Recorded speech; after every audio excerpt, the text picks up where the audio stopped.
Jangan jadi mangsa scam tau. Pernah jumpa dengan ejen kewangan tapi rasa macam ada yang tak kena? Jom saya sharekan 5 red flag ejen kewangan palsu. Red flag yang pertama, tiada info syarikat yang jelas. Contohnya, alamat office tak tahu, website pun tak ada, semuanya deal pakai WhatsApp. Yang tu memang patut syak. Red flag yang kedua, minta bayaran awal tanpa dokumen. Macam ejen minta duit awal ataupun duit muka ataupun duit yuran proses.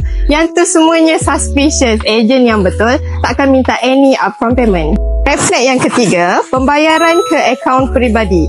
Ejen yang sah, dia akan guna akaun company, bukan individu. Yang ni basic ya, kalau dia bagi akaun individu, jangan teruskan. Red flag yang keempat, review negatif dan testimoni yang meragukan. Yang ni kita boleh cek dekat dia punya Google ataupun social media dia. Kalau ada yang meragukan, jangan teruskan. Red flag yang kelima, tiada penjelasan yang terperinci.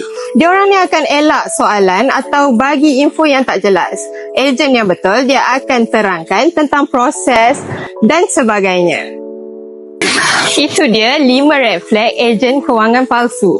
Jangan jadi mangsa scam tau. Share video ni bagi ramai yang tahu dan tak akan terkena.